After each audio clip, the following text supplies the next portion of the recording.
আজকের এই বিশেষ বিশ্লেষণে সরাসরি মূল কথায় আসা যাক। আজ আমরা আমাদের দেশের অর্থনীতির এমন একদল মানুষের জগতে উকি দেব যারা প্রতিদিন অবিশ্বাস্য কাজ করে চলেছেন, অথচ বেশিরভাগ সময়ই তারা আড়ালে থেকে যান। এরা হলেন আমাদের অর্থনীতির সত্যিকারের আনসাং হিরো, আমাদের ফ্রিল্যান্সার এবং আইটি উদ্যোক্তারা। চলুন ধাপে ধাপে জেনে নিই দেশের অর্থনীতিতে তাদের এই নীরব অথচ বিশাল অবদান সম্পর্কে, এবং একই সাথে বোঝার চেষ্টা করি ঠিক কী ধরনের অবিশ্বাস্য সব কাঠামোগত বাধা তাদের প্রতিদিন মোকাবেলা করতে হয়। প্রথমেই এই চিত্রটার দিকে একটু খেয়াল করলে চমৎকার একটা পার্থক্য চোখে পড়বে। একদিকে রয়েছে আমাদের প্রথাগত সকাল ৯টা থেকে ৫টার সেই ব্যস্ত শহর, যা মূলত স্থানীয় অর্থনীতিকে সচল রাখে। মানে চাকরিজীবীরা বেতন পাচ্ছেন, বাজারে খরচ করছেন, টাকাটা দেশের ভেতরেই এক হাত থেকে আর এক হাতে ঘুরছে। কিন্তু অন্যদিকে রাত ৪টার সময়ে চারপাশ যখন শুনশান, তখনও মনিটরের নীল আলোয় কাজ করে চলেছেন একদল মানুষ। তারা কিন্তু শুধু দেশের ভেতরের টাকা নাড়াচাড়া করছেন না, বরং নিজেদের মেধা আর শ্রম দিয়ে সীমানা পেরিয়ে সম্পূর্ণ নতুন বৈদেশিক মুদ্রা আমাদের দেশের ভেতরে টেনে আনছেন। একদমই অন্যরকম একটা ব্যাপার, তাই তো? তো নতুন সম্পদ তৈরির এই প্রক্রিয়ায় অর্থনীতির ওপর ঠিক কতটা প্রভাব পড়ছে, এবার সেটাই একটু খতিয়ে দেখা যাক। একটা দারুণ টার্ম আছে, নেট ওয়েলথ জেনারেটর বা প্রকৃত সম্পদ সৃষ্টিকারী। এই আইটি প্রফেশনালরা হলেন ঠিক তাই। এর মানে হলো তারা শুধুমাত্র লোকাল টাকার হাত বদল করছেন না, বরং তারা সম্পূর্ণ নতুন বিদেশি মূলধন আমাদের স্থানীয় অর্থনীতিতে যুক্ত করছেন। সহজ কথায় তারা আমাদের অর্থনীতির সামগ্রিক আকার বা পাইটাকে প্রতিনিয়ত বড় করে তুলছেন। এখানে একটা চমৎকার চেইন রিয়াকশন বা মাল্টিপ্লায়ার এফেক্ট তৈরি হয়। ব্যাপারটা কিভাবে ঘটে? আন্তর্জাতিক ক্লায়েন্টের কাছ থেকে উপার্জিত একটি মাত্র ডিজিটাল ডলার যখন দেশে আসে, তা সরাসরি আমাদের জাতীয় রিজার্ভ অর্থাৎ বাংলাদেশ ব্যাংকের ভল্টকে সমৃদ্ধ করে।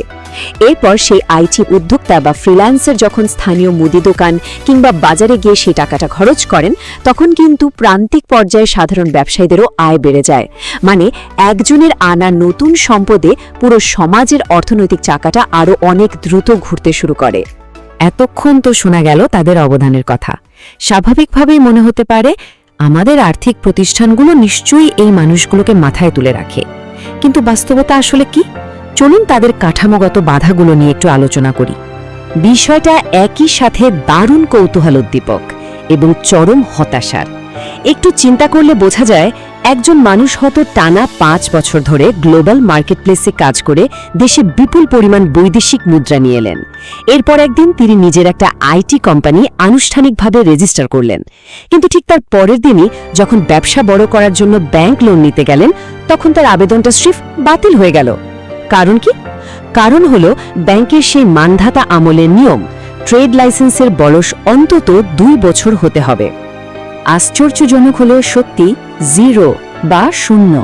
হ্যাঁ, আমাদের প্রথাগত আর পুরনো ব্যাংকিং সিস্টেম একজন ফ্রিল্যান্সারের ৫ বছরের গ্লোবাল অভিজ্ঞতা আর মিলিয়ন ডলারের রেমিটেন্স ট্র্যাকিংয়ের ঠিক এই শূন্য মূল্যই দিয়ে থাকে।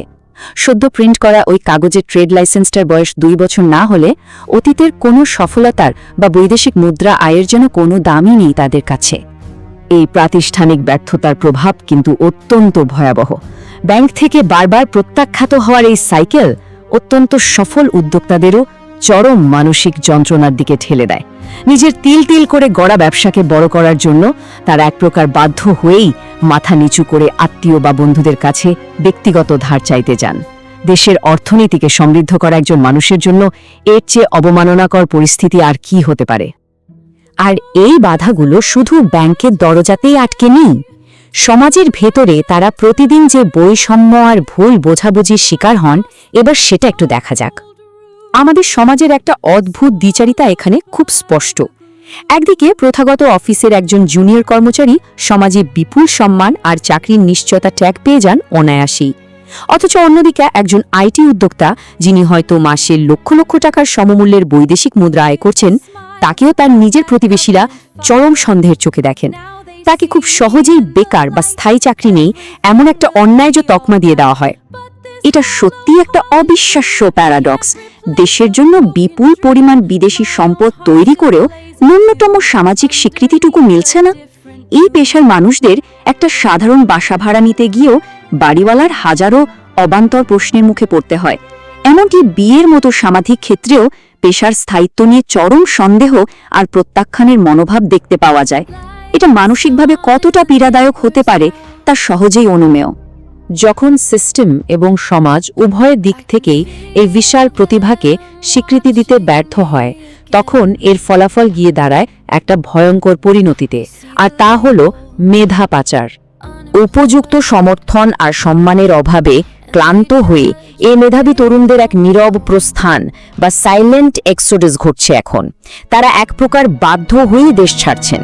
নিজেদের মেধা, ডিজিটাল ক্যাপিটাল আর আইটি কোম্পানিগুলোকে তারা দুবাই বা সিঙ্গাপুরের মতো আধুনিক টেক হাবগুলোতে রেজিস্টার করছেন, কারণ ওই শহরগুলো তাদের মেধার সঠিক মূল্যায়ন করতে জানে এবং সব ধরনের সুযোগ সুবিধা দিয়ে দুহাত বাড়িয়ে স্বাগত জানায়।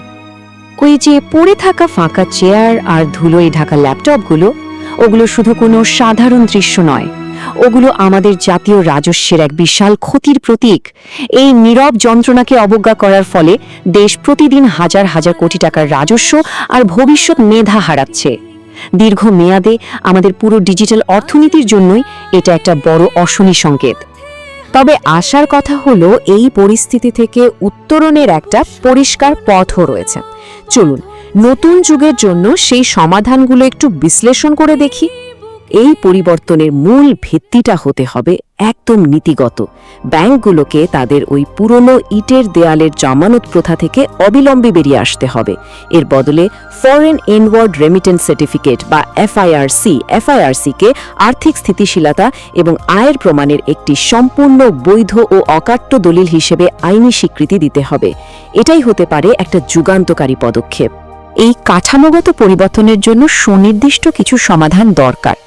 যেমন ধরুন, পুরনো জামানত প্রথা বাতিল করে 3 থেকে 5 বছরের এফআইআরসি রেকর্ডের উপর ভিত্তি করে বিশেষ ক্রেডিট স্কিম চালু করা যেতে পারে। এছাড়া প্রতিটি বড় ব্যাংকে ডেডিকেটেড ফ্রিল্যান্সার ডেস্ক স্থাপন করা প্রয়োজন, যাতে তারা কোনো রকম হয়রানি ছাড়া সঠিক ব্যাংকিং সেবা পান। এর পাশাপাশি ডিজিটাল আইটি কাজকে অত্যন্ত জরুরি রপ্তানি খাত হিসেবে আনুষ্ঠানিক ও আইনি স্বীকৃতি দেওয়াটা একদম বাধ্যতামূলক। এই নির্দিষ্ট পদক্ষেপগুলোর মাধ্যমেই আমরা দেশের এই প্রতিভাবান প্রফেশনালদের মূলধারার আর্থিক খাতে নির্বিঘ্নে যুক্ত করতে পারব। আসলে এরা নিছক কম্পিউটারের সামনে বসে থাকা কিছু তরুণ নয়, বরং এরাই হলো বাংলাদেশের অর্থনীতির আসল ডিজিটাল রেমিটেন্স যোদ্ধা। সবশেষে একটা খুব জরুরি প্রশ্ন থেকেই যায়, আমাদের অর্থনীতি আর কতদিন তার সেরা আধুনিক চ্যাম্পিয়নদের অবজ্ঞা করার বিলাসিতা দেখাতে পারবে? এর আগেই যে এই চ্যাম্পিয়নরা বাধ্য হয়ে অন্য কোনো দেশের হয়ে লড়াই করার সিদ্ধান্ত নিয়ে নেবে? সত্যি এটা গভীরভাবে ভেবে দেখার মতো একটা বিষয়। আজকের বিশ্লেষণ এই পর্যন্তই।